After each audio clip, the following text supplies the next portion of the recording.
Welcome to this explainer.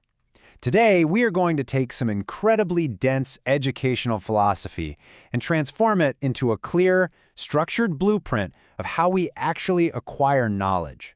Honestly, if you've ever wondered why some teaching methods click perfectly for you while others just completely fall flat, well, you're in the exact right place.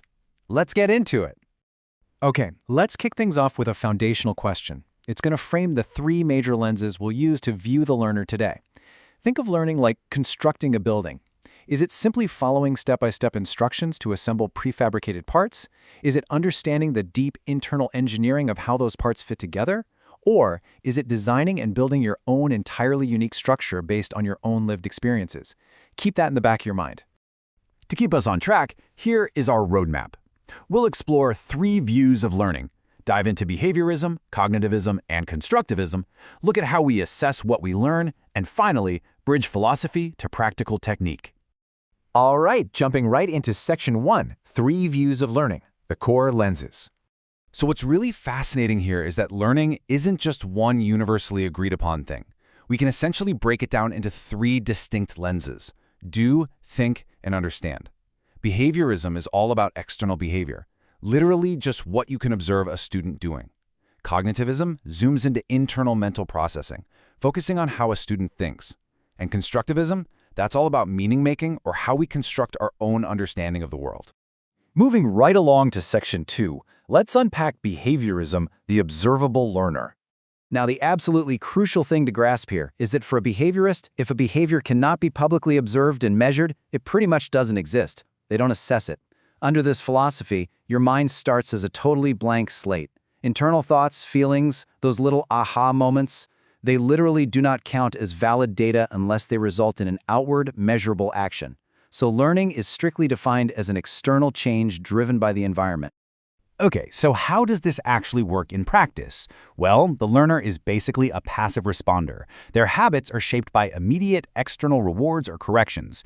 It's a very tight chain of events. First, you define a clear objective. Then, you provide a stimulus, observe the response, assess that exact behavior, and boom, deliver immediate reinforcement. It is highly controlled. Let's actually clear up a common point of confusion here, because this trips up a lot of people. There's a big difference between feedback and reinforcement. Feedback just tells you what you did, but it only becomes reinforcement if it actually changes the likelihood of you doing it again. So telling someone you got an 8 out of 10 is just feedback, but if that exact score pushes them to study the exact same way next time, well then it's functioned as reinforcement, and behaviorism thrives on that reinforcement. All right, let's shift gears to Section 3, Cognitivism, the thinking mind. This was a massive response to behaviorism because it finally opened up the black box of the human mind. The learner isn't a blank slate anymore. They are an active information processor, honestly kind of like a computer. Learning here is all about building and refining organized knowledge structures, which are called schemas. When you learn something new under cognitivism, you aren't just reacting, you're systematically filing that information away. It happens in a very specific sequence. First up, you have to pay attention. Then, you perceive and interpret that raw data. Next comes encoding, where you're actively linking the new data to stuff you already know. After that, you store it securely in your memory, and finally, you retrieve it when you need it. So, while behaviorism ignores the invisible stuff, cognitivism makes those internal operations the whole focus. A really great way to visualize this is comparing a mind map to a concept map. A mind map is awesome for divergent brainstorming. You just throw ideas around a central topic. But a concept map? That uses explicitly labeled arrows with words like causes or leads to. It literally forces you to show the logical internal structure of your thinking. It's the ultimate cognitive tool. Let's jump to Section 4, Constructivism, making personal meaning. This is where things get really dynamic. Under constructivism, reality isn't just passively received as a bunch of fixed facts. It is subjectively interpreted. You and I could sit in the exact same room, listen to the exact same lecture, and walk away with completely different understandings. Why? Because our unique prior knowledge and social context actively shape the personal meaning we just constructed. An experience here means so much more than just exposure to a stimulus. It's a rich, interpreted encounter that actually reshapes your worldview. Constructivist learning is messy, it's authentic, it relies heavily on social interaction and deep reflection. You're not just retrieving a fact, you're taking a lived experience, reflecting on it, constructing new meaning, and then applying that to the real world. Okay, so we have these three massive theories. That brings us to Section 5, assessing what we learn. How do we test this stuff? To put this into perspective, let's use photosynthesis as an anchor. The exact same subject is tested entirely differently depending on your lens. A behaviorist, they just want the correct measurable equation, maybe a multiple choice test. A cognitivist wants you to draw a concept map or explain it in your own words to prove you've mentally organized the data. And a constructivist, they're going to have you design a live experiment, maybe reflect on why a plant died in the dark, focusing totally on your real-world application. So if you're going to lock one thing into memory today, let it be this master key. Your approach to knowledge completely defines what counts as valid evidence of learning. Behaviorism says, show me what you can do. Cognitivism says, show me how you think. And constructivism says, show me what it means to you.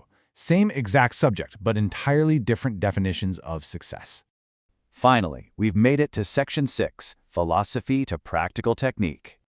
You can think of educational design as systematically stepping down a ladder. You always start at the top with a high-level philosophy about reality. That informs your theory, which gives you an approach. From there, you actually design the lesson, choose a structured method, and then at the very bottom, you execute specific moment-to-moment techniques. It's literally like building a house. You wouldn't just grab a bunch of bricks and start blindly stacking them, right? The design phase is your blueprint, planning the objectives and assessments. The method is your overall construction approach. And the techniques? Those are the micro-actions. That's laying the actual bricks, like putting students in groups or asking a very specific probing question. Which leads us to the golden rule of instructional design. No matter which framework you use, your teaching methods have to perfectly align with how you measure success. Teach the process, assess the evidence of that process. If you're using a constructivist approach, encouraging that messy real-world exploration, you absolutely cannot turn around and assess those students with a behaviorist multiple-choice drill. Your assessment must always reflect your design. So, I'm going to leave you with this to chew on. Think about how you process new information in your own life. Are you just repeating the facts? Are you organizing the data? Or are you building a completely new understanding of the world? Are you a passive responder, an active processor, or a meaning maker? Recognizing these lenses doesn't just make you a better educator, it makes you a wildly more powerful learner. Keep evaluating your own blueprints, and I will catch you in the next explainer.